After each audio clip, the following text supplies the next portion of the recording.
बिस्मिल्लाहिर्रहमानिर्रहीम। अस्सलाम वालेकुम बच्चों, कैसे आप लोग? कि ना ठीक होंगे।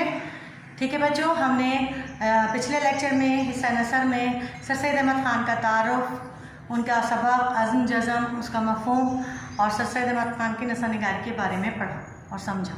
ठीक है ना। अब आपको समझ में आ गया होगा। उसके 2 पैराग्राफ की तशरीहात भी मैंने आपको बता दी, होमवर्क भी दे दिया। ठीक है, हम जल्दी जल्दी जो है लेक्चर कंप्लीट करेंगे, क्योंकि लेक्चर बड़ा होने की सूरत में फिर अपलोड नहीं होता। लिहाजा हमें जल्दी जल्दी उन चीज़ों पर फोकस करना है जो हमें आज पढ़ानी है। ठीक है, आज है हमारे पास मंजूमात। आपकी किताब में, बाली की किताब में उर्दू की मंजूमात जो है, शायरी में एक मंजूमात है, गज़ल मंजूमात। मंजूमात क्या है? मंजूमात नज़म की जमा है। ठीक है, नज़म की जमा है मंजूमात। ठीक है, आज हम पढ़ेंगे हिस्सा शायरी में नज़म की अक़साम, नज़म का मफ़हूम। ठीक है, सबसे पहले तो नज़म क्या है? ठीक, अदब हमेशा 2 हिस्सों में मुश्तमिल रहा है। ठीक है, एक तो या तो हम शायरी के ज़रिए बात करते हैं या हम नसर के ज़रिए बात करते हैं। नज़म जो है वो शायरी का सबसे पहला हिस्सा है, और नज़म में कोई ख़ास मौजू नहीं होता, सारे मौज़ूआत पर नज़म लिखी जा सकती है। यानी कि जो है नज़म जो है, शायरी जो है कवायद वगैरह ज़रूरी होता है शायरी में, जबकि नसर आज़ाद होती है। अगर जो है शायरी हम करेंगे तो कवायद की बिना अधूरी है, शायरी नहीं हो सकती। ठीक है, नज़म का शायरी में सबसे अलग मकाम है, और नज़म में सब मौज़ूआत आ जाते हैं, और मौज़े कलाम को नज़म कहा जाता है। ठीक है, नज़म की 11 अक़साम है, 11 अक़साम है। कौन कौन सी बच्चों मैंने लिख दी है, देखें। पहली है गज़ल, कसीदा, हिज्जो, मरसिया, मसनवी, रुबाई, कता, हम, ना, मुसद्दस, आज़ाद नज़म। ठीक है, आपकी किताब में जो जो चीज़ें आती जाएंगी मैं उसको उस वक्त डिफ़ाइन करती जाऊंगी। अभी अगर मैंने डिफ़ाइन करना शुरू किया तो फिर हमारा बाकी का लेक्चर रह जाएगा। लिहाजा जो जो चीज़ जैसे जैसे आती जाएगी, हम पढ़ा दी, मैंने आपको बता दी। जब नात आएगी नात बताऊँगी, गज़ल पढ़ाई, गज़ल मैंने आपको बता दी। आज हम नज़म पढ़ रहे हैं। नज़म की जो नज़म का मफ़हूम पढ़ लिया, नज़म की अक़साम पढ़ ली। नज़म किसकी है? नज़म है आज आपकी किताब की असरार कुदरत नज़ीर अकबर आबादी की। ठीक है, हम आज नज़ीर अकबर आबादी की असरार कुदरत के बारे में थोड़ा सा पढ़ेंगे। नज़ीर अकबर आबादी का तारुफ़ अभी नहीं करेंगे, इसलिए क्योंकि उनके तारुफ़ हम जब करेंगे जब उनकी कलाम पर तबसरा करवाएंगे। ठीक, लिहाजा आज हम असरार कुदरत पढ़ेंगे।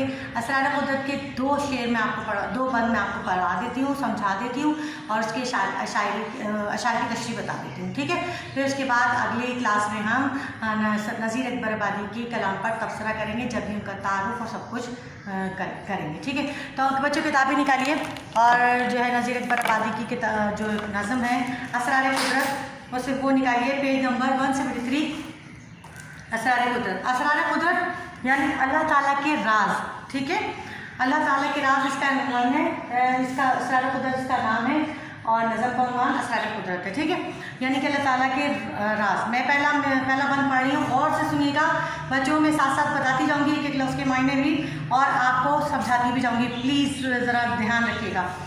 जहाँ में क्या क्या फ़र्क के है, अपनी हर एक बजाता है शादियाँ ने, कोई हकीम और कोई मुहद्दिस, कोई हो पंडित कथा बखाने, कोई है आक़िल कोई है फाज़िल, कोई नजूमी लगा कहाने, जो चाहो कोई ये भेद खोले, ये सब हैं हीले, ये सब हैं बहाने, पढ़े भटकते हैं लाखों दाना, करोड़ पंडित हज़ारों सियाने, जो खूब देखा तो यार आक़िल, खुदा की बातें खुदा ही जाने। ठीक है, कहा कि अल्लाह ताला जिसने ये दुनिया बनाई, पैदा की, ठीक है, कितने अक्लमंद, इल्मुल फाज़िल, और कितने लोग इस दुनिया में आ गए और आकर चले गए, लेकिन हर कोई कोशिश करता रहा कि खुदा के राज़ों को बेहतर तरीक़े से जो है पा सके, लेकिन कोई भी उसके राज जो है नहीं पा सका। क्यों नहीं पा सका? क्योंकि अल्लाह के राज अल्लाह ही जानता है, और अल्लाह के भेद अल्लाह ही जानता है। ठीक, तो इसमें बताया कि हमारे यहाँ आलिम फाजिल, नजूमी, पंडित, साइंसदान, इन सब लोगों ने अल्लाह की कुदरत की कारीगरी को बयान किया है, कुदरत की कारीगरी को समझा है, लेकिन कोई भी ये बात नहीं जान सका है कि अल्लाह ताला ने ये दुनिया कैसे बनाई, इस दुनिया को बनाने में उसने क्या क्या किस तरह से जो है मरहले आए, और उसने किस तरीके से बनाई। और कोई आक़िल फाजिल नजूमी लगा कहानी से मुराद है बताने। ठीक है। भेद कहते हैं राज को, हीले बहाने, जो हम बहानाबाजियाँ करते हैं उसे हीले बहाने कहा जाता है। पंडित, आपको पता है हिंदुओं के जो रहनुमा होते हैं उन्हें पंडित कहा जाता है। दाना, होशियार को कहा जाता है, ठीक है। और कहते हैं कि हर शख्स ने अपनी तरीके से कोशिश कर ली, लेकिन और चाहा कि अल्लाह के राज जो है वो पाले, लेकिन ऐसा नहीं हुआ। अल्लाह का राज कोई नहीं जान सकता, सब ने अपना अपना दिमाग लगाया, लेकिन अल्लाह के राज कोई नहीं पा सकता कि अल्लाह ताला ने किस तरह ये कुदरत से ज़मीन आसमान और चाँद सूरज सितारे और कुदरती चीज़ें बनाई हैं, ठीक है। अब देखिए ये बंद जो है बहुत अहम है, इंपॉर्टेंट है कि इस बंद के आप तशरीह कर लेंगे तो बाकिया बंद के आप खुद भी कर सकते हैं आसानी से, ठीक है। हवा के ऊपर ये आसमां का बेचो बाकीमा जो तन रहा है, ना इसकी मेखें ना है तनाबे, ना इसकी चौबे, अधर खड़ा है, अधर है चाँद, अधर है सूरज, अधर सितारा धरा हुआ है, किसी को मतलब खबर नहीं है कि कब बना है और काहे का है। पढ़े भटकते हैं लाखों पंडित, हज़ारों सयाने, जो खूब देखा तो यार आखिर खुदा की बातें खुदा ही जाने, ठीक है। अब आप देखिए अल्लाह ताला की कारीगरी कि हम एक चीज़ बनाते हैं, खैमा लगाते हैं या एक घर बनाते हैं तो उसके लिए हम 4 जो है पिलर लगाते हैं, बांस लगाते हैं, जब जाके एक टेंट लगता है, ठीक है। खैमा लगाने के लिए हमें 4 बांस लगाने पड़ते हैं, तब जाके खैमा हम नस्ब करते हैं। तो आप ये देखिए हमारे सर पर जो आसमान है बग़ैर किसी सहारे के कैसे खड़ा है, ना कभी हम पर गिरता है, ना कभी ऐसा लगता है कि ये गिर जाएगा या हिलेगा, कुछ भी नहीं है।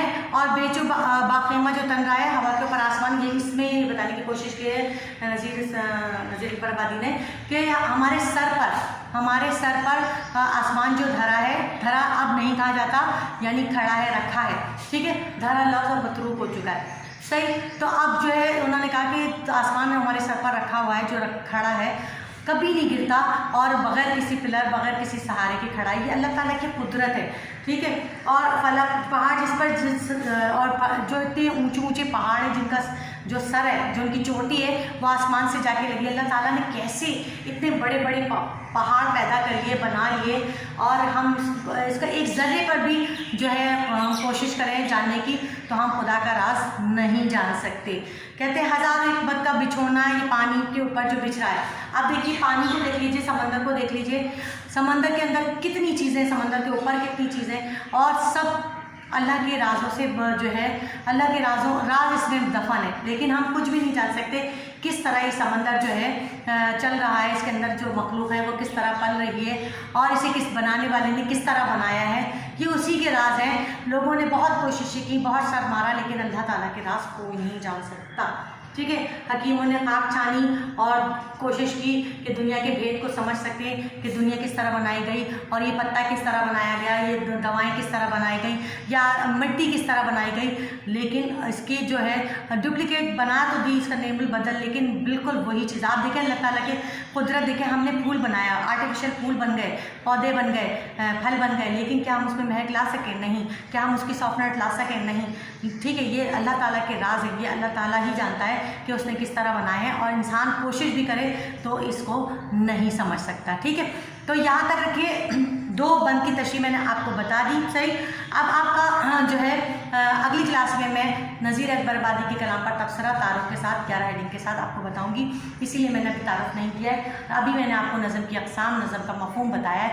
ये जो कुछ मैंने आपको समझाया नज़म की अक़साम और नज़म का मफ़हूम, नज़म की अक़साम में से कुछ नहीं समझाया, लेकिन नज़म का मफ़हूम समझाया, वो आपको जो है लिख कर लाना है, और नज़म की अक़साम की जो हेडिंग मैंने आपको लिखवाई वो लिख कर लाना है। ये आपका होम असाइनमेंट है, ये आप करेंगे तो 1 बाय 1 जैसे जैसे मैं आप इन चीज़ों पर आती जाऊँगी वैसे वैसे इसको डिफाइन करती जाऊँगी, ठीक है। आज के लिए इतना ही। अगली क्लास के लिए अल्लाह हाफ़िज़।